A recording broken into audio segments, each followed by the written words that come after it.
कोणत्या राज्याचं ऐतिहासिक नाव आहे? तर ओडिसा या राज्याचं ऐतिहासिक नाव आहे. लक्षात ठेवा, कलिंग हे पहा मौर्य काळातील राज्य होतं. सम्राट अशोकाने कलिंग जिंकून घेतल्यानंतर कलिंग राजा खारवेला याने कलिंगला पुन्हा स्वातंत्र्य मिळवून दिलं. हरियाणामधील आंतरराष्ट्रीय ख्यातीचा गुरगाव हा जिल्हा सध्या कोणत्या नावाने ओळखला जातो? तर राईट आन्सर आहे ऑप्शन क्रमांक सी, गुरुग्राम या नावाने ओळखला जातो. ऑप्शन क्रमांक सी, गुरुग्राम या नावाने ओळखला जातो. पुढचा प्रश्न आहे बघा, तलावांचा जिल्हा म्हणून कोणत्या जिल्ह्याला ओळखलं जातं? एकदम सोपा प्रश्न आहे. तर गोंदिया जिल्ह्याला बघा तलावांचा जिल्हा म्हणून ओळखलं जातं. कोणत्या? गोंदिया जिल्ह्याला. तोरणमाळ पठार कोणत्या जिल्ह्यामध्ये स्थित आहे? कोणतं? तोरणमाळ पठार. तर हे नंदुरबार या ठिकाणी स्थित आहे. खूप खूप महत्त्वाचा प्रश्न आहे, रिपीट होणारे प्रश्न आहेत बघा, त्यामुळे काळजीपूर्वक नुसते हेडफोन घालून ऐकले तरी काफी आहे. महाराष्ट्रात हरिहरेश्वर कशासाठी प्रसिद्ध आहे? तर महाराष्ट्रातील हरिहरेश्वर हे समुद्र किनाऱ्यासाठी प्रसिद्ध आहे. ऑप्शन क्रमांक सी, समुद्र किनाऱ्यासाठी प्रसिद्ध आहे. कोणती खाडी महाराष्ट्र राज्याचं आणि कोकण किनारपट्टीचं अगदी दक्षिणेकडील टोक आहे? कोणती खाडी ती? तर ऑप्शन क्रमांक आहे तेरेखोल खाडी. लक्षात ठेवा, तेरेखोल खाडी ही महाराष्ट्र आणि कोकण किनारपट्टीचं अतिशय दक्षिणेकडील टोक आहे. अनेक वेळेस परीक्षेला रिपीट झालेला प्रश्न आहे, कोणती नदी बघा अरबी महासागराला जाऊन मिळते? तर आपल्या सर्वांना माहीत पाहिजे, नर्मदा नदी बघा ही अरबी महासागराला जाऊन मिळते. कोणती? नर्मदा नदी. पुढचा प्रश्न आहे, ॲल्युमिनियम हे कोणत्या खनिजापासून बनवलं जातं? कोणतं? ॲल्युमिनियम हे कोणत्या खनिजापासून बनवलं जातं? हा सुद्धा बऱ्याच वेळेस विचारलेला प्रश्न आहे. तर बॉक्साईट या खनिजापासून मिळवलं जातं. खालीलपैकी कोणती नदी गंगा नदीची उपनदी नाही विचारले आपल्याला? तर बघा इंद्रावती ही जी काही नदी बघा ही गंगा नदीची उपनदी नाही. Tata iron and still company Jamshedpur हे कोणत्या नदीवरती आहे? तर लक्षात ठेवा सुवर्णरेखा. ऑप्शन क्रमांक सी, सुवर्णरेखा नदीवरती स्थित आहे. महाराष्ट्रास खालीलपैकी कोणत्या राज्याची सीमा लागून आहे? आपल्या महाराष्ट्राला खालीलपैकी कोणत्या राज्याची सीमा लागून आहे? तर बघा गुजरातची पण आहे, मध्य प्रदेशची पण आहे, छत्तीसगडची. म्हणजे ऑप्शन क्रमांक डी आपला राईट आन्सर राहील. वरीलपैकी सर्व या तीनही राज्याची सीमा महाराष्ट्राला टचवते. खरोसा लेणी पुढीलपैकी कोणत्या तालुक्यामध्ये? व्हेरी व्हेरी IMP क्वेश्चन आहे. तर लक्षात ठेवा खरोसा लेणी औसा तालुक्यातील. लक्षात ठेवा औसा. पुढचा प्रश्न बघा, चांदोली धरणाच्या जलाशयाचं नाव काय? चांदोली धरणाच्या जलाशयाचं नाव आहे बघा वसंत सागर. ऑप्शन क्रमांक बी, वसंत सागर हे नाव आहे. पुढचा प्रश्न बघा, जांभी मृदा कोणत्या जिल्ह्यामध्ये आढळते? कोणती? जांभी मृदा कोणत्या जिल्ह्यामध्ये आढळते? तर रत्नागिरी या जिल्ह्यामध्ये जांभी मृदा आढळते. कोणत्या? रत्नागिरी. महाराष्ट्रामध्ये कोणत्या भागात जास्त पाऊस पडतो? तर सर्वात माहिती आहे कोकणामध्ये सर्वात जास्त पाऊस पडतो. लोणार हे खाऱ्या पाण्याचं सरोवर कोणत्या जिल्ह्यात आहे? तर हे बुलढाणा जिल्ह्यामध्ये स्थित आहे. कोणत्या? बुलढाणा. महाराष्ट्रातील कोणत्या जिल्ह्यात सर्वात कमी लोकसंख्या आहे? कोणत्या जिल्ह्यामध्ये सर्वात कमी लोकसंख्या आहे? तर सिंधुदुर्ग. ऑप्शन क्रमांक सी, सिंधुदुर्गमध्ये सर्वात कमी आहे. जगातील लोकसंख्येत भारताचा कितवा क्रमांक आहे? तर जगातील लोकसंख्येमध्ये आपल्या भारताचा द्वितीय क्रमांक आहे. ऑप्शन क्रमांक बी. नर्मदा नदीचा उगम कोणत्या ठिकाणी झाला? खूप महत्त्वाचा प्रश्न आहे. नर्मदा नदीचा उगम ऑप्शन क्रमांक 2 अमरकंटक. लक्षात ठेवा नर्मदा नदीचा उगम कोणत्या ठिकाणी? अमरकंटक. अमरकंटक हे बघा विंध्य पर्वतातील सर्वात उंच ठिकाणी नर्मदा नदीवर सरदार सरोवर हे धरण बांधण्यात आलेले. कोणतं? सरदार सरोवर. कादवा नदी कोणत्या नदीची उपनदी आहे? कादवा नदी ही कोणत्या नदीची उपनदी आहे? तर गोदावरी नदीची बघा कादवा नदी उपनदी. बघा कादवा नदी नाशिक जिल्ह्यात उगम पावते. तिची लांबी किती बघा 74 किलोमीटर. हे पण लक्षात ठेवा किती? 74 किलोमीटर. झेलम नदी कोणत्या सरोवरामधून वाहते? कोणती? झेलम नदी कोणत्या सरोवरामधून वाहते? तर उलर या सरोवरामधून झेलम नदी वाहते. लक्षात ठेवा उलर हे पहा गोड्या पाण्याचं सरोवर आहे. सिंधू नदीचा उगम बघा मानस सरोवराच्या उत्तरेस. सतलज नदीचा उगम कुठं? मानस सरोवर जाईल राकस सरोवरामध्ये होतो. लक्षात ठेवा सतलजचा कुठं होतो? मानस सरोवरावर जवळ राकस सरोवरामध्ये होतो.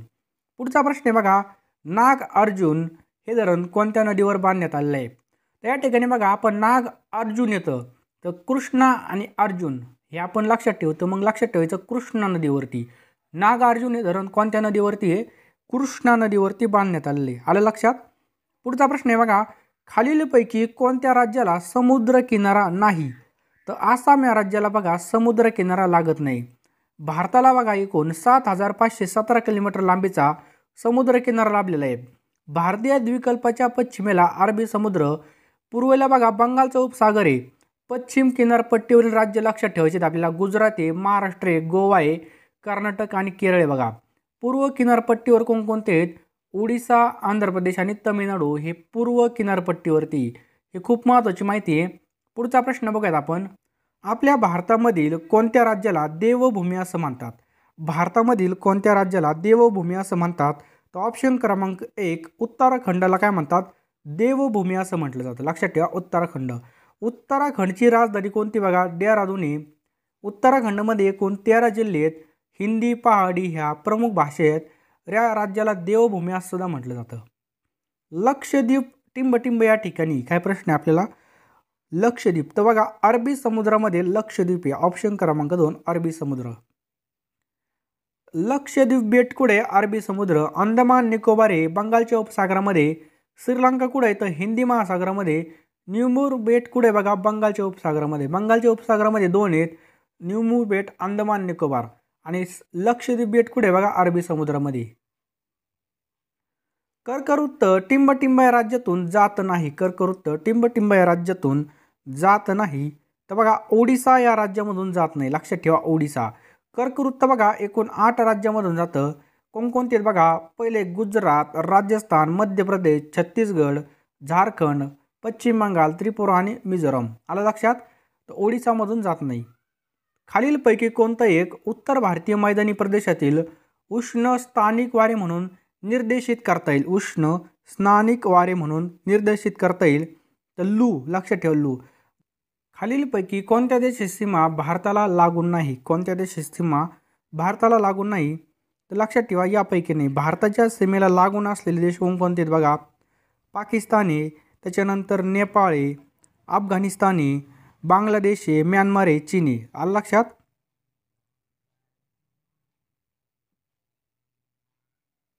तर पुन्हा एकदा रिव्हिजन मारूयात. भारताच्या सीमेला लागून असलेले देश कोणते आहेत? पाकिस्तान, नेपाळ, भूतान, बांगलादेश, म्यानमार, चीन, अफगाणिस्तान. अफगाणिस्तानची सर्वात कमी लांबी आहे. पुढचा प्रश्न आहे बघा. सेतू समुद्रम प्रकल्प जे काही प्रकल्प आहे त्या प्रकल्पामुळे पालकची सामुद्रधुनी आणि टिंबटिंबचे आखात जोडलं जाईल. तर मन्नारचे आखात जोडलं जाईल. लक्षात ठेवा मन्नारचा आखात. खंबातचे आखात व कच्छचे आखात हे गुजरात राज्याच्या समुद्र किनारपट्टीला आहे. सुवेज कालवा हा तांबडा समुद्र आणि भूमध्य समुद्र यांना जोडतो. बघा हा जो काय सुवेज कालवा आहे हा तांबडा समुद्र आणि भूमध्य समुद्राला जोडतो. आणि जे काही कच्छचं आखात आहे कोणतं? कच्छ हे गुजरात राज्याच्या समुद्र किनारपट्टीला आहे. भारताच्या अतिपूर्वेकडील अरुणाचल प्रदेश व अतिपश्चिमेकडील गुजरात या दरम्यान 29 रेखांशाचा फरक असल्याने या दोहोंच्या स्थानिक वेळेमध्ये टिंबटिंब इतका फरक आढळतो. तर किती? 1 तास 56 मिनिटे इतका फरक आढळतो. लक्षात ठेवा 1 तास 56 मिनिटे. पुढीलपैकी कोणत्या देशाच्या सागरी सीमेशी भारताची सागरी सीमा संलग्न नाही आहे? पुढीलपैकी कोणत्या देशाच्या सागरी सीमेशी भारताची सागरी सीमा संलग्न नाही? तर चीन. भारताच्या सागरी सीमेला लागून असलेले देश कोणते आहेत? पाकिस्तान आहे, बांगलादेश आहे, श्रीलंका आहे, मालदीव आहे, म्यानमार आहे, इंडोनेशिया आहे आणि थायलंड आहे. इंदिरा पॉईंट हे कोणत्या बेटावरती? इंदिरा पॉईंट हे कोणत्या बेटावरती आहे? तर हे निकोबार बेटावरती. कोणतं? इंदिरा पॉईंट हे निकोबार बेटावरती. इंदिरा पॉईंट हा भारताचा सर्वात दक्षिणेकडील भाग आहे. कोणता? दक्षिणेकडील भाग. आपल्या भारताची भूसीमा टिंबटिंब देशांना भेटतात. तर बघा एकूण 7 देशांना भेटते. बघूयात आपण. भारताच्या भूसीमेशी लागून असलेले देश कोणकोणते आहेत? नेपाळ आहे, अफगाणिस्तान आहे, भूतान आहे, चीन आहे, बांगलादेश आहे, म्यानमार आहे आणि पाकिस्तान आहे. लक्षात ठेवा. खालीलपैकी कोणतं शहर आहे भारताच्या पूर्व किनाऱ्यावर नाही? तर कोचीन हे शहर बघा भारताच्या पूर्व किनारपट्टीवर नाही. तर बघा कोचीन हे राज्यामध्ये पश्चिम किनारपट्टीवरचं शहर आहे. भारत आणि म्यानमार यांच्यातील सीमा किती लांबीची? भारत आणि म्यानमार. तर लक्षात ठेवा ऑप्शन क्रमांक या ठिकाणी खालीलपैकी क्षेत्रफळाच्या दृष्टीने कोणता क्रम बरोबरती आहे? तर लक्षात ठेवायचं आपल्याला. राजस्थान 1 नंबरला, 2 नंबरला मध्य प्रदेश, 3 नंबरला महाराष्ट्र आणि 4 नंबरला उत्तर प्रदेश. म्हणजे ऑप्शन क्रमांक 1 या ठिकाणी बरोबर उत्तर आहे. भारताच्या सर्वात लहान राज्याची सीमा खालीलपैकी कोणत्या राज्याच्या सीमेशी संलग्न किंवा लागून नाही विचारले आपल्याला, तर लक्षात ठेवायची तेलंगणा. तेलंगणाची सीमा आपल्याला टच होत नाही. भारतातील सर्वात लहान राज्य कोणतं आहे, तर गोवा आहे बघा. दोन्ही ध्रुवापासून समान अंतरावर असलेलं अक्षवृत्त कोणतं आहे, तर दोन्ही ध्रुवापासून समान अंतरावर असलेलं अक्षवृत्त कोणतं आहे, विषुववृत्त आहे. ऑप्शन क्रमांक 3 विषुववृत्त. पुढचा प्रश्न आहे बघा, भूवैज्ञानिकदृष्ट्या भारताच्या प्राकृतिक रचनेतील सर्वात प्राचीन विभाग कोणता आहे, तर द्विकल्पीय पठार आहे बघा. सगळ्यात प्राचीन विभाग आहे कोणता, द्विकल्पीय पठार. द्विकल्पीय पठाराचा आकार हा साधारणपणे त्रिकोणी. या पठारावर प्रामुख्याने कृष्णा, गोदावरी, महानदी, कावेरी ही प्रमुख नदी खोरे आहेत. पुढचा प्रश्न आहे बघा, अरवली पर्वतरांगेत कोणता खडक आढळतो, तर अरवली पर्वतरांगेमध्ये पट्टीताश्म आणि कनाश्म म्हणजे ऑप्शन क्रमांक 3 या ठिकाणी दोन्ही पण हे खडक आढळतात. तर बघा ही जी काय अरवली पश्चिम भागातील एक पर्वतरांगे आणि प्राचीन वलीय पर्वतरांगे बघा. पुढचा प्रश्न बघा, सील आणि वालरस मासे कोणत्या प्रदेशामध्ये आढळतात, सील आणि वालरस मासे ते बघा डुंड्रा प्रदेशामध्ये आपल्याला पाहायला मिळतात. कुठं, डुंड्रा प्रदेशामध्ये. डुंड्रा प्रदेश हा झाडेविरहित प्रदेश असतो. आर्कटिक महासागराजवळ हा प्रदेश आहे. पुढीलपैकी कोणती नदी सिंधू नदीचा भाग नाही, पुढीलपैकी कोणती नदी सिंधू नदी प्रणालीचा भाग नाही, तर यमुना.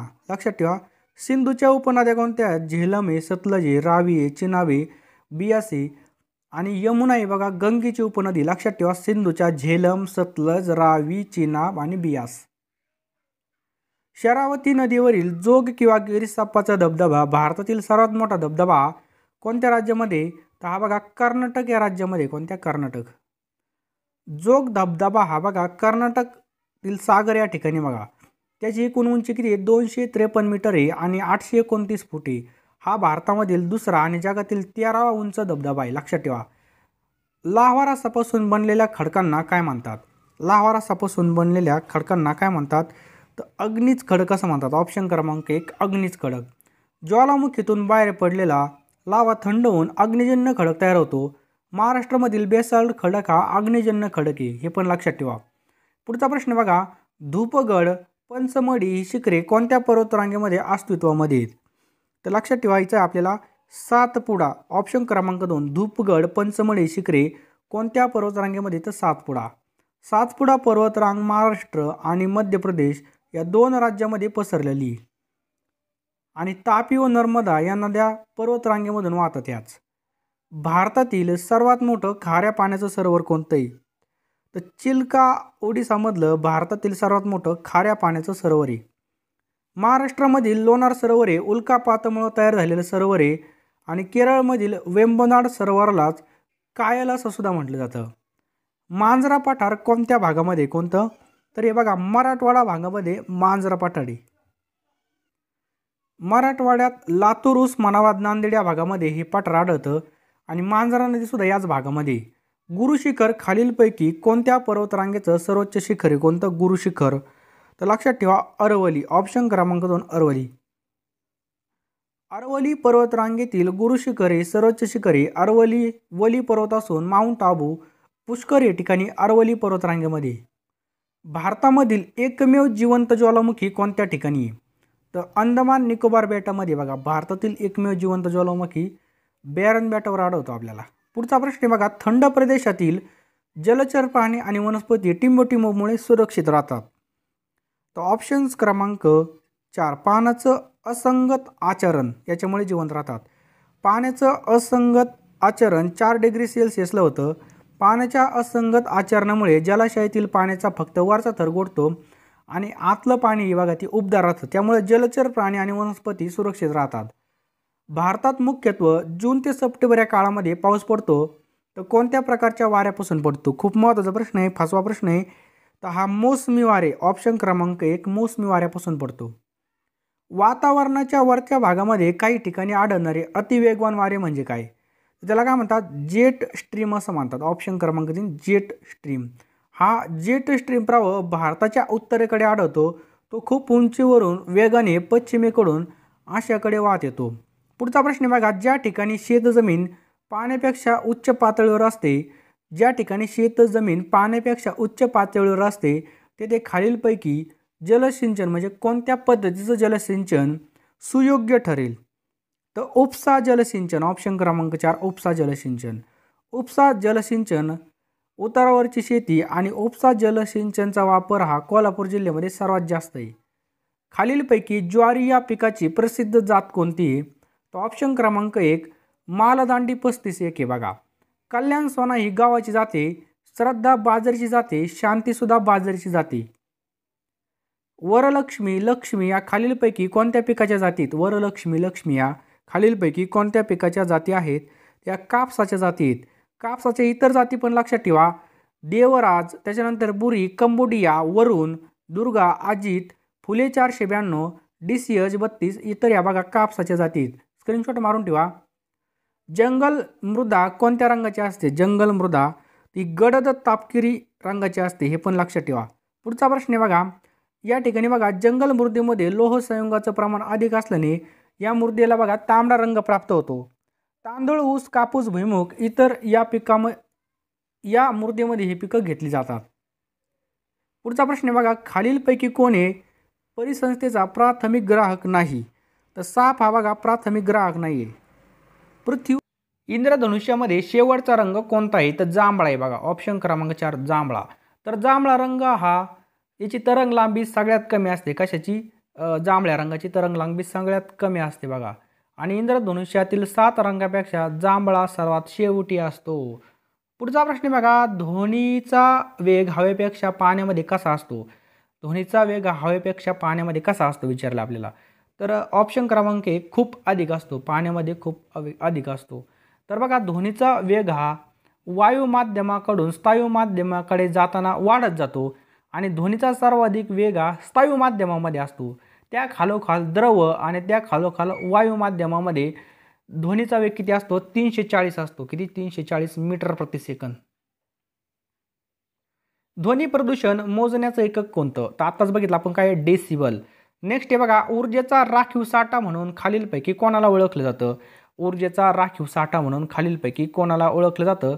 तर बघा मेद नाही, मेदाला ओळखलं जातं. लक्षात ठेवा. मेदाला ओळखलं जातं. पुढचा प्रश्न आहे बघा. ध्वनी तरंगाचं प्रसरण टिंबटिंबमधून होत नाही. ध्वनी तरंगाचं प्रसरण टिंबटिंबमधून होत नाही. जी काही निर्वात जागा असते बघा त्यामधून ध्वनी तरंगाचं प्रसरण होत नाही. निर्वात जागेमधून होत नाही. पुढचा प्रश्न आहे. खालीलपैकी कोणत्या माध्यमांमधून ध्वनीचं सर्वाधिक वेगाने वहन होतं? तर कोणत्या? पोलाद. ऑप्शन क्रमांक 3 पोलादमधून सर्वाधिक वहन होतं. लक्षात ठेवा. पुढचा प्रश्न आहे बघा. ध्वनीच्या कोणत्या तत्वावर सोनार हे तंत्रज्ञान चालतं? ध्वनीच्या कोणत्या तत्वावर सोनार हे तंत्रज्ञान चालतं? तर प्रतिध्वनी. ऑप्शन क्रमांक 2 प्रतिध्वनीनुसार चालत असतं. पुढचा प्रश्न आहे. ध्वनी प्रदूषण नियम आणि नियंत्रण अधिनियम कोणत्या साली अस्तित्वामध्ये आला होता? तर राईट आन्सर आहे सन 2000 मध्ये ध्वनी प्रदूषण नियम आणि नियंत्रण अधिनियम सन 2000 मध्ये अस्तित्वामध्ये आला होता. पुढचा प्रश्न आहे.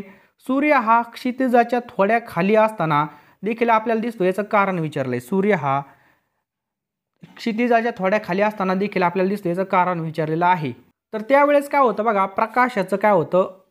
अपवर्तन होतं. प्रकाशाचं काय होतं? अपवर्तन होतं. पुढचा प्रश्न आहे. ध्वनीचा अभ्यास याचं शास्त्रीय नाव काय आहे? ध्वनीचा अभ्यासाचं शास्त्रीय नाव काय आहे? तर त्याला काय म्हणतात बघा?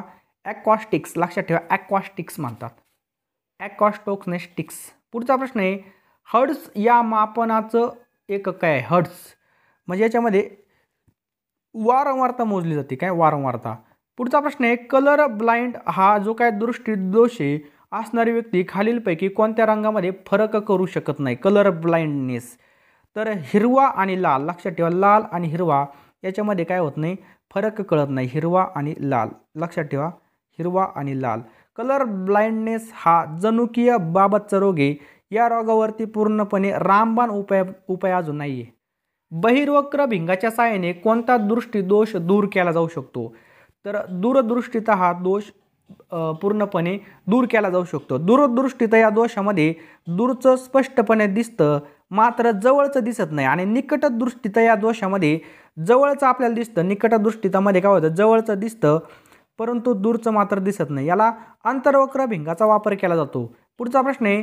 रेबीज या आजारात दिवसांच्या रोग बीजपोषण काळानंतर लक्षणे वाढीस लागतात. काय प्रश्न आहे बघा, रेबीज या आजारामध्ये टिंबटिंब दिवसांच्या रोगबीज पोषण काळानंतर लक्षणे वाढीस लागतात तर 10 दिवस. लक्षात ठेवा 10 दिवस. पुढचा प्रश्न आहे, NIV national institute of virology कोणत्या ठिकाणी स्थित आहे? तर बघा पुण्यामध्ये स्थित आहे. कुठं? पुणे.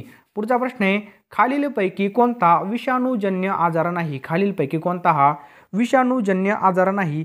तर मलेरिया हा बघा विषाणूजन्य आजार नाही. मित्रांनो, तुम्ही इथपर्यंत बघत आले असतील तर व्हिडिओला नक्कीच एक लाईक करा. लाईक केल्यावर कळतं की माझी मेहनत 100% काम करते. आणि आपल्या जर परिवारामध्ये तुम्ही सामील नसेल झाली तर सबस्क्राईब करून बेल आयकॉन नक्की ऑन करा.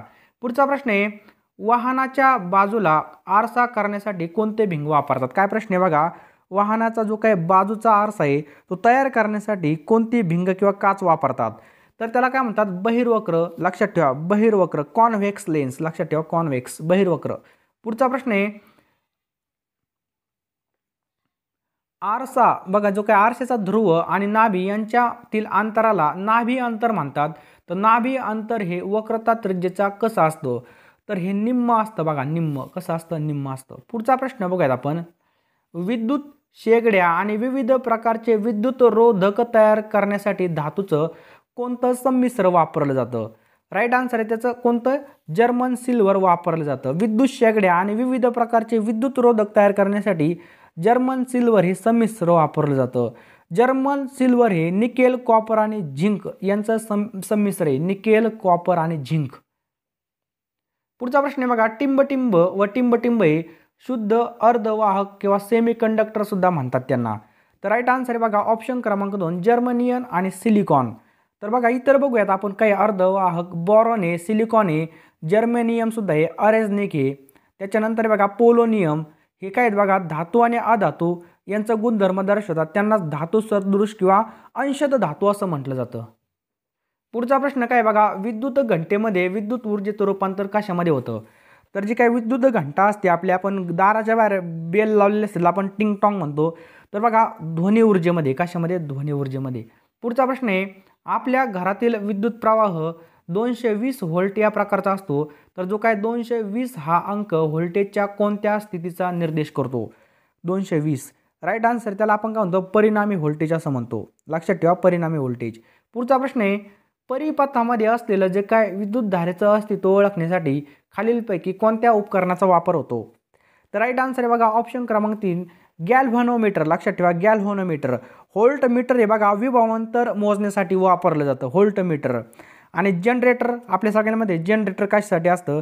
जे काही आपलं यांत्रिक ऊर्जा आहे त्याचं आपल्याला विद्युत ऊर्जेमध्ये रूपांतर करण्यासाठी वापरलं जातं जनरेटर. गॅल्व्हॅनोमीटर याचं राईट आन्सर आहे बघा. पुढचा प्रश्न बघूयात आपण, खालीलपैकी कोणता पदार्थ उत्तम विद्युत वाहक नाही विचारलंय? उत्तम विद्युत वाहक नाही विचारलंय. खूप महत्त्वाचा प्रश्न आहे. राईट आन्सर आहे बघा ऑप्शन्स क्रमांक 4 कोणता आहे बघा? रबर हा काय बघा उत्तम विद्युत वाहक नाही. पुढचा प्रश्न आहे, विद्युत बल्बमधील जे काही तारेच्या कुंडलाचा विलय बिंदू आहे तो कसा असतो?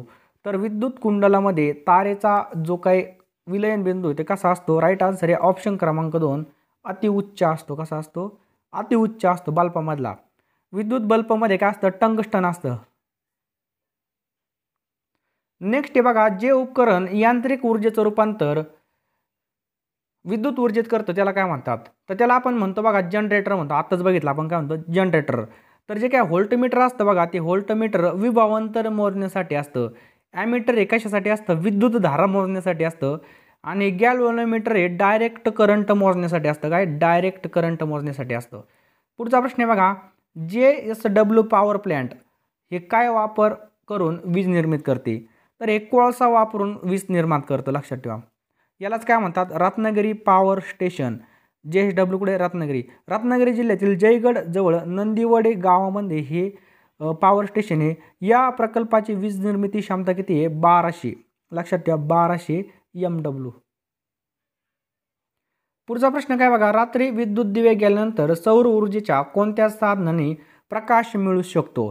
राईट आन्सर आहे बघा ऑप्शन क्रमांक 2 सौर लॅटर्न्स. लक्षात ठेवा रात्री जर आपली लाईट गेली तर सौर ऊर्जेच्या लॅटर्न या साधनाने प्रकाश मिळू शकतो. सौर तापकाचा उपयोग पाणी गरम करण्यासाठी केला जातो. लक्षात ठेवा पाणी गरम करण्यासाठी. आणि जी काही सौर चूल असते ती भाकर किंवा आपले जे काही भात वगैरे ते स्वयंपाक बनवण्यासाठी तिचा उपयोग केला जातो. पुढचा प्रश्न आहे बघा, एक अश्वशक्ती बरोबर किती असतं? तर आपल्या सर्वांना माहिती आहे एक अश्वशक्ती बरोबर किती 746 वॅट. किती? 746 वॅट इतकं याची असते एक अश्वशक्ती. पुढचा प्रश्न आहे बघा, त्यालाच हॉर्स पॉवर म्हणतात. विद्युत इस्त्रीमध्ये कार्य कशावर आधारित आहे? तर जो काय जूलचा नियम आहे बघा त्याच्यामध्ये त्याच्यानुसार चालतं. इस्त्रीमध्ये काय असतं, नायक्रोमची एक तार बसवलेली असते, म्हणजे नायक्रोमचं कुंडल असतं, त्यात ते अब्रकाच्या वेष्टनामध्ये बसवलेलं असतं. पुढचा प्रश्न आहे बघा, टिंबटिंब हे विद्युत अपघटनी आहे. तर काय विद्युत अपघटनी आहे? तर युरिया हे काय बघा विद्युत अपघटनी आहे, लक्षात ठेवा युरिया. पुढचा प्रश्न आहे, ओहम रोध असलेल्या विद्युत परिपथामधून 0.5 अँपिअर धारा वाहण्यासाठी त्या परिपथामधील वाहकाच्या 2 टोकातील टिंबटिंब विभांतर असावं. किती विभांतर असावं? राईट आन्सर आहे बघा 10 व्होल्ट इतकं काय असावं विभांतर असावं, 10 व्होल्ट. पुढचा प्रश्न आहे, कोणतं टिंबटिंब हे जे काही संप्रेरक आहे शरीरातील ग्लुकोज, मेद, अमिनो आम्ले याचं चयापचय नियंत्रित करतं. राईट आन्सर बघा ऑप्शन क्रमांक इन्सुलिन. काय बघा इन्सुलिन. पुढचा प्रश्न बघूयात आपण, कोरडी हवा विजेची टिंबटिंब असते. कोरडी हवा विजेची टिंबटिंब असते. तर लक्षात ठेवा दुर्वाहक असते. कोरडी हवा काय असते? दुर्वाहक असते.